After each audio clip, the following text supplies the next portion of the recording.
शिवराज जी, एक जो प्रश्न आता है, आपने एमएसपी की भी बात की और किसानों की आमदनी को लेके 165 करोड़ की आबादी 2047 में एमएसपी को लेके डिमांड्स इतनी है और पैसा चाहते हैं किसान, और उनकी आमदनी से जुड़ा हुआ प्रश्न है, ये पैसा कहां से आ सकता है? क्योंकि क्या हम केवल एमएसपी के आधार पे अपने कृषि का विकास करेंगे कि इससे अब हटके कुछ और अलग सोचने का समय आ गया है? संतुलित सोचना पड़ेगा हमको।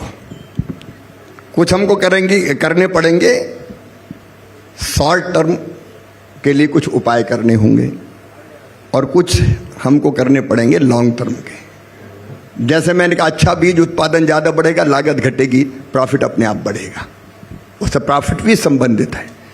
आधुनिक टेक्नोलॉजी का इस्तेमाल होगा, प्रॉफिट अपने आप बढ़ेगा। तो हमको वो भी करने पड़ेंगे, लेकिन किसान फायदे की खेती करते रहे, इसलिए अभी एमएसपी देना निश्चित तौर पर जरूरी है। घाटे की खेती कैसे करेगा साहब? आप कोई कंपनी घाटे में बिजनेस कब तक करेगी? किसान को भी दोनों टाइम पेट भरना है, उसकी ज़रूरतें हैं, बच्चों की पढ़ाई लिखाई करना है, बेटी की शादी करना है, दूसरे काम करना है जी। और इसलिए मुझे ये कहते हुए गर्व है कि अगर आज एमएसपी देखेंगे तो ये प्रधानमंत्री नरेंद्र मोदी जी की सरकार है जो लागत पर 50% प्रॉफिट जोड़ के एमएसपी तय कर रही है। ये कांग्रेस के ज़माने में कभी नहीं हुआ। उन्हें तो कैबिनेट नोट में ये कह दिया था कि नहीं दिया जा सकता। तो एमएसपी दिया जाना जरूरी है, मैं ये मानता हूं, लेकिन भविष्य के लिए हम ऐसे तरीके इस्तेमाल करें आधुनिक विज्ञान का प्रयोग करते हुए कि मुनाफा काफी बढ़ जाए। एक छोटा जुड़ा प्रश्न, आपको क्या लगता है कि बहुत सारे किसान एमएसपी की जो राजनीति है उसके शिकार हो चुके हैं? कृषि कानून जो आए थे उसमें भी हमने ये देखा, क्या ये राजनीति के कारण ये विषय बहुत जटिल हो गया है क्या?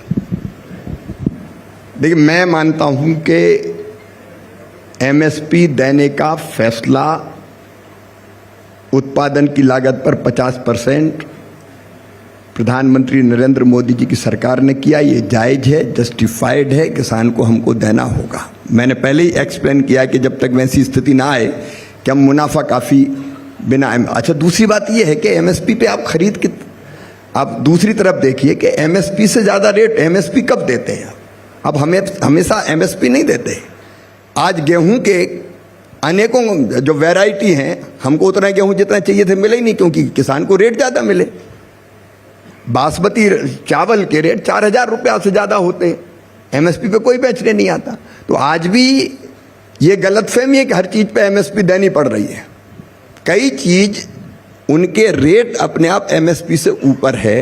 एमएसपी केवल तब देना पड़ती है जब एमएसपी के नीचे रेट आ जाए, तब देना पड़ती है।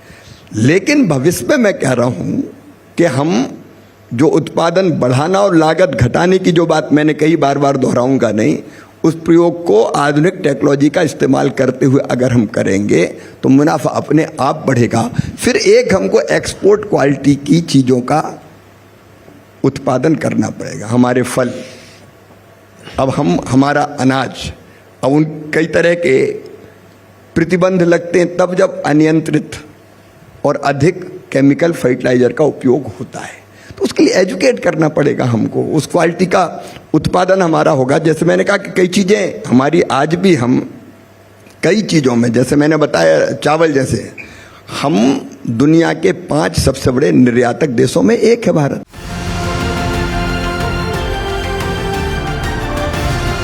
किसान तक, किसान तक, किसान तक, किसान तक, किसान तक, किसान तक, किसान तक। खाना है तो उगाना है, खाना है तो उगाना है, किसान तक, खाना है तो उगाना है।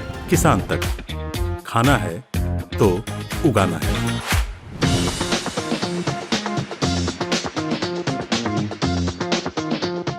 अगर ये वीडियो आपको पसंद आया है तो इसे लाइक ज़रूर करें। अगर चैनल अभी तक सब्सक्राइब नहीं किया है तो कर लें और नोटिफिकेशन पाने के लिए बेल आइकन भी दबा दें।